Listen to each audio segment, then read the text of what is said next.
40, जिसमें समझेंगे story writing. Complete the following story by filling in the blanks, you may take help from the circle given below. आपको complete करनी है story. देखिए 4 आपको mains दिखाई दे रहे हैं, एक बूढ़ा आदमी दिखाई दे रहा है जो लेटा हुआ है, तो आप समझ ही पा रहे होंगे कि कौन सी स्टोरी है, 4 सन एंड फार्मर की। तो आप हिंट ले सकते हैं सर्कल में दिए गए वर्ड्स की और इसे फिल करना है आपको इस स्टोरी को।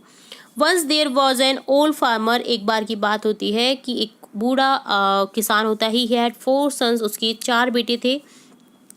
They always quarrel with each other, वो हमेशा एक दूसरे से झगड़ते रहते थे। The farmer was very sad, farmer जो है वो इस चीज़ को देख करके बहुत दुखी हो जाता था।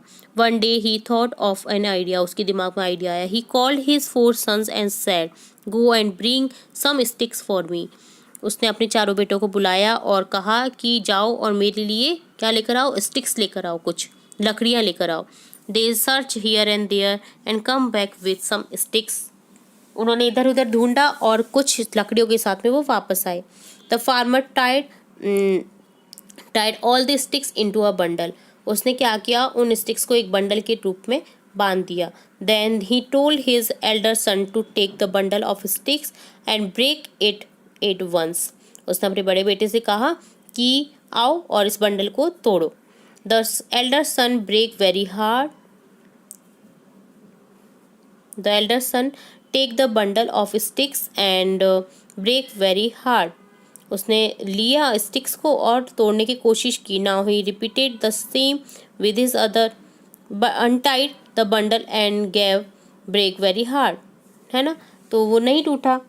ठीक है, now he repeated the same with his other, उसने ऐसा ही रिपीट किया अदर सन्स के साथ में, 3 sons to other 3 sons too.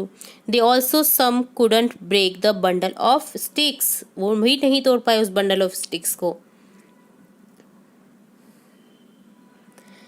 He then untied the bundle and gave each son a stick to break.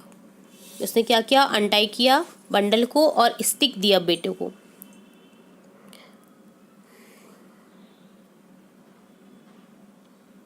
They broke all the stick easily, उन्होंने आसानी से सभी स्टिक्स को तोड़ दिया। Now he told his sons, उसने अब अपने बेटों से कहा, if you remain untied nobody can harm you, अगर तुम एक दूसरे के संग में एकता से रहोगी तो कोई भी तुम्हें हार्म या हानि नहीं पहुंचा सकता।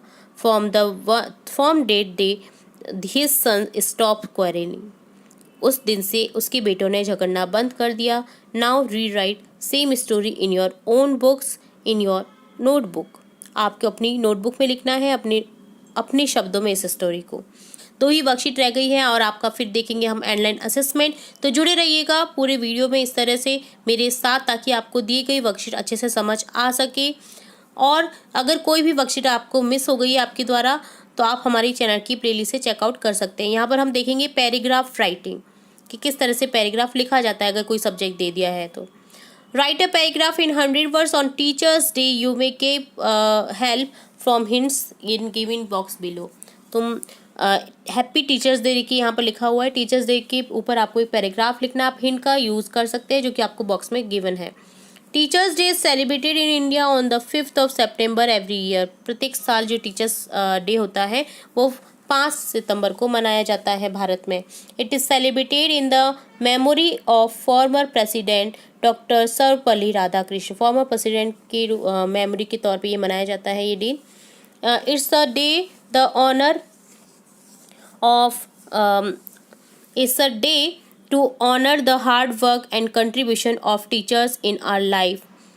ठीक है, ये एक हार्ड वर्क के तौर पर एक कंट्रीब्यूशन हो जाता है टीचर्स की, उनकी लाइफ के बारे में सेलिब्रेट करने के लिए। Teachers not only give us knowledge but also teach us good manners, teachers हमें नॉलेज ही नहीं, हमें गुड मैनर्स भी सिखाते हैं, डिसिप्लिन सिखाते हैं एंड मॉरल वैल्यूज़ भी सिखाते हैं। They guide us to become good human beings and sensible citizens. On teachers day various cultural event are held in school, खूब सारे कल्चरल इवेंट्स होते हैं इस दिन, and colleagues in school and colleagues. Students express their feelings and gratitude to teacher through speeches and poems. Students जो है express करते हैं अपनी फीलिंग्स को, ग्रेटिट्यूड करते हैं, क्योंकि हम भी देखिए टीचर्स डे पे टीचर बन के जाते हैं, अपनी मनपसंद टीचर का रूप लेते हैं, हम पढ़ाते हैं, उस दिन को बहुत सेलिब्रेट करते हैं टीचर्स के लिए, टीचर्स को आराम करने को मिलता है उस दिन, है ना। थ्रू स्पीचेस एंड पोइम्स, हम स्पीचेस और पोइम्स के थ्रू उनको अच्छा फील कराते हैं। Teachers day create a special bond between teachers and their students. ये एक बॉन्ड क्रिएट करता है टीचर्स और स्टूडेंट्स के बीच में ये दिन, ठीक है। तो ये था पैराग्राफ अक्षर 42 का सॉल्यूशन, जिसमें देखेंगे पैराग्राफ राइटिंग। क्वेश्चन है, look at the following picture carefully and write a paragraph in 100 words and give a suitable title to the paragraph. आपको यहाँ पर एक पिक्चर दिख रही है, तो आपको ध्यान से इस पिक्चर को देखना है कि क्या हो रहा है, टाइटल क्या लिख सकते हैं आप इस पिक्चर के थ्रू। तो देखिए टाइटल मुझे यहाँ पर ये दिख रहा है इस पिक्चर में कि ये एक इलेक्शन हो रहा है, ग्राम पंचायत इलेक्शन, जिसमें जो क्यूज हैं मेंस की वुमेन्स की लगी हुई हैं जो कि वोट दे रहे हैं, ठीक है। Gram panchayat elections are a crucial democratic process in rural areas, rural India, in embodying grassroots governments. These elections determine the leadership of local self-government unit known as Gram Panchayat, which play a vital role in rural development. Residents elect their representatives who address local issues, allocate resources, and implement development projects. The elections promote civic participation, allowing villagers to voice their concerns and contribute to decision making. Additionally, they empower marginalized communities and encourage accountability. The outcome of Gram Panchayat elections significantly influences the socio-economic landscape of rural areas, shaping the foundation of decentralized governments. तो आपने देखा कि जो election होते हैं वो बहुत ही important role अदा करते हैं हमारे आने वाले भविष्य के लिए। जैसे ही हम कोई भी, जैसे अब ये ग्राम पंचायत इलेक्शन है, तो यहाँ पर अगर हम वोट देंगे तो हम अपने अकॉर्डिंग हमारी जो विलेज है उनका डेवलपमेंट कर सकते हैं। अगर हम बिना सोचे समझे किसी को भी वोट दे देंगे तो वो डेवलपमेंट नहीं करेगा। आपने देखा कई गांव बहुत ज़्यादा तरक्की करते हैं और कई गांव आज भी वहाँ पर झोपड़ियाँ ही बनी हुई हैं, पानी की सुविधा नहीं है, रोड्स नहीं है, स्कूल्स नहीं है, हॉस्पिटल नहीं है। तो ये सिर्फ इसलिए होता है कि वहाँ की जो विलेजर्स हैं वो हमारा जो अपना जो अधिकार होता है उसका अच्छे से यूज़ नहीं करते हैं और वो किसी को भी वोट दे करके जिता देते हैं, जिन्हें कोई फ़र्क ही नहीं पड़ता कि उस गांव में उन्नति हो या कुछ भी डेवलपमेंट हो।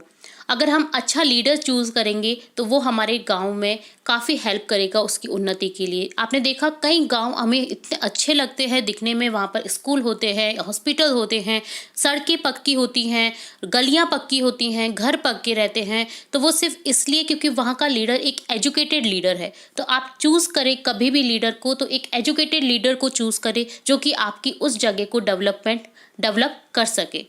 तो ये था पैराग्राफ राइटिंग ग्राम पंचायत इलेक्शन का।